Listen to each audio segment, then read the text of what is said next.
Obrigada. Eu cumprimento a todos efusivamente os membros e companheiros desta mesa virtual, especialmente à doutora Maria de Belém, ao doutor José Arantes, à doutora Isabel Oliveira, com quem eu tive a felicidade de ver nascer este notável Instituto do Mundo Lusófono. Isto dito, eu gostaria de começar por liminarmente dizer o seguinte: a solução definitiva para a questão candente, grave, candente, que me foi posta ligada aos refugiados, só será encontrada no dia em que em todos os países puder reinar paz, segurança e bem-estar.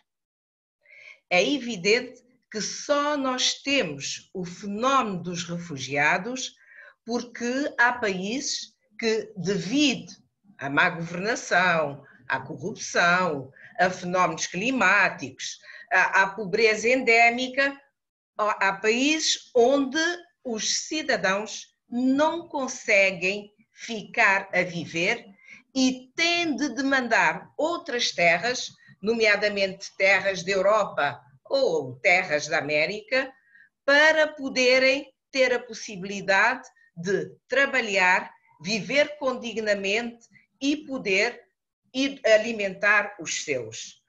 Obviamente que essas terras só são procuradas porque, nomeadamente, os países europeus gozam de boa reputação, são países onde quem quiser tem acesso ao trabalho, que é um direito humano, é dos primeiros direitos humanos, é a possibilidade de ter acesso ao trabalho. Antes disso, ter acesso à própria alimentação, portanto, um primeiro que é direito humano, que é o direito à vida.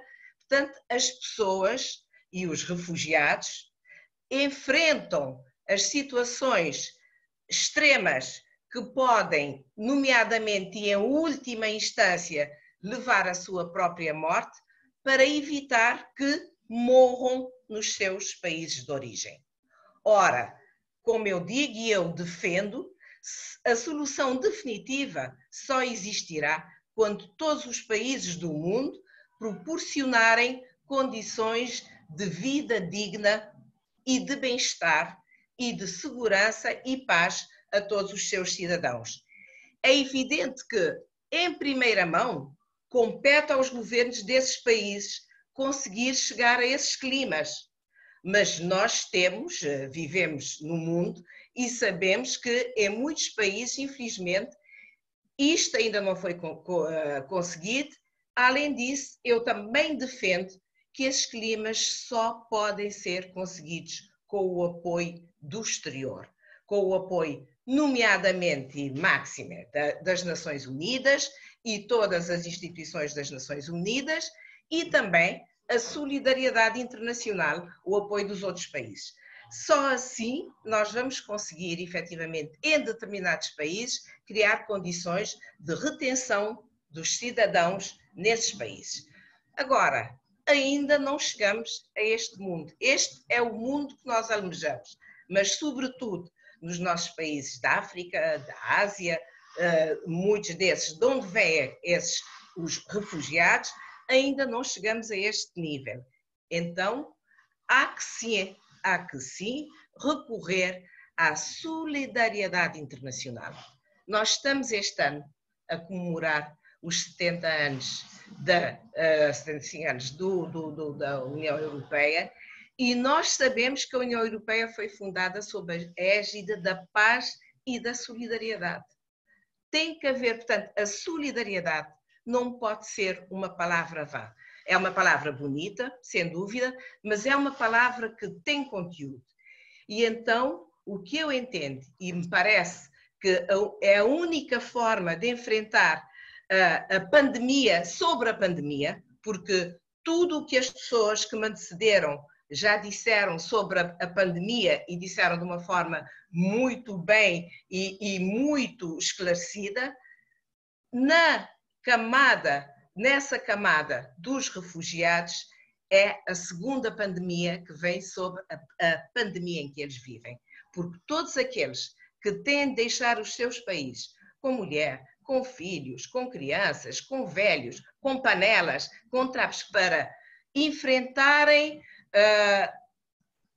eu diria, o mar que muitas vezes se torna num cemitério, ou enfrentar caminhadas que muitas vezes efetivamente se tornam autênticos cemitérios, portanto, vivem uma pandemia em cima da pandemia. Aí eu entendo que a União Europeia, fazendo jus a esse princípio de solidariedade que a informou desde o início, tem de resgatar esse princípio e lançar um olhar solidário sobre essas pessoas que vivem em condições extremamente difíceis, para não dizer subhumanas. É evidente que todo o perigo de contágio que está em cima de nós, qualquer um de nós, que vivemos nas nossas casas, nos nossos países, na tranquilidade muitas vezes dos nossos lares, sem ser necessário sairmos lá fora para ir buscarmos o pão de cada dia, porque é qualquer coisa que já fomos fazendo ao longo dos tempos. Mas se nós estamos a lutar contra a provável infecção que torna este vírus em pandemia, imaginem então o que é nós estarmos com populações que vivem amontoadas umas em cima das outras, sem condições de sanidade nem de salubridade.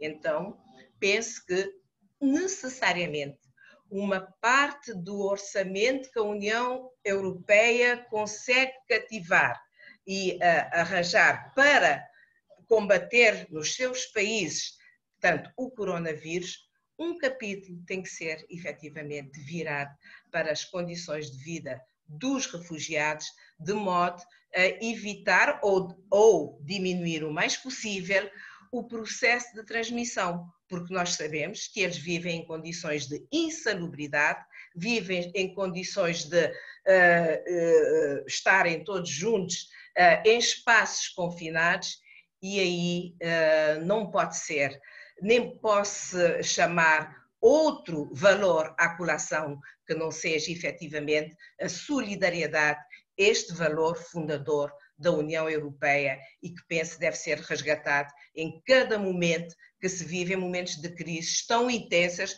como esta pandemia que nós estamos a viver. Em relação ao futuro, eu há alguns anos tive a possibilidade de participar num encontro no Centro Norte-Sul do Conselho da Europa, portanto, em Lisboa, presidido pelo ex-presidente Jorge Sampaio. E nessa altura, falando sobre a imigração clandestina, eu disse, e até depois o meu texto saiu em forma de artigo no Le Monde Diplomatique. Eu entendo que, efetivamente, o mundo, ao longo dos tempos, desde a primeira imigração, a grande primeira imigração saiu das margens do Nilo e foi para a América, para a Europa, para a Ásia. Né? Eram milhares de homens e mulheres que saíram da África e buscaram esses outros destinos.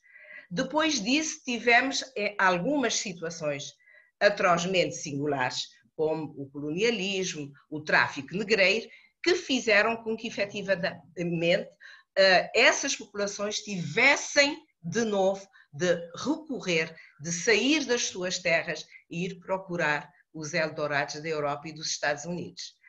Mais recentemente, nós todos assistimos, no dialbar do século XXI, com muita recrudescência, efetivamente esse também flagelo, né, da imigração clandestina, sobretudo africanos a saírem dos seus países, a enfrentarem o Mediterrâneo para poderem chegar às terras da Europa. Portanto, mais uma vez, esses deserdados da terra a saírem da sua terra e irem à terra dos outros procurar forma de vida, porque o que eles estão a fugir, e temos de compreender, eles estão a fugir da morte. Morte ou pela fome, portanto, por falta de condições, morte pela guerra, pelos muitos conflitos armados, morte pelas doenças também, que é um resultado da miséria. Então, eu penso que o futuro estará em sabermos equilibrar as várias partes deste flagelo. De um lado, efetivamente, tentar evitar cada vez mais que saiam pessoas dos seus países para irem à procura por necessidade dos países dos outros, e aí criar condições de trabalho. É o número 1. Criar condições de trabalho, número 1. Combater, alguém falou da má governação, da má governação que efetivamente impede que muitos países se desenvolvam. É necessário que há o direito de ingerência das Nações Unidas também. É necessário estar atento e evitar que se perpetuem essas situações, portanto, para tentar reter. Mas uma vez saídos e chegados, atravessando, como eu disse, o Mediterrâneo e outras regiões tornadas praticamente em cemitérios, quando eles conseguirem chegar, é importante que os países da Europa não se barriquem. É importante que se criem, e aí estarei completamente de acordo, cotas para poder receber dentro das suas fronteiras, poderem receber aqueles refugiados que não conseguem viver de outra maneira. Até porque, se nós lembrarmos, também a Europa, de alguma forma, foi para a África, foi buscar riquezas na África, portanto, não é, eu diria, e mais uma vez, neste aniversário da União Europeia, chamaria à colação os valores que fundaram a União Europeia, paz e solidariedade, e dizer que, sob a égide da solidariedade, procurar dar, não será nunca muito grande, mas um melhor acolhimento, portanto, a esses, aos refugiados, que, se formos ver bem, se forem distribuídos na base de cotas, com certeza, aos vários países, acabam por não ter um número que não tem tanta significância. Portanto, eu penso que será sempre no equilíbrio, na procura da paz, que é o valor maior que efetivamente a humanidade pode ter. Paz e segurança. E depois, fazendo uso da solidariedade, que nós podemos ajudar um pouco a combater a situação difícil, a pandemia, sobre a pandemia que esses refugiados vivem. Muito obrigado, doutora Vera Duarte, por termos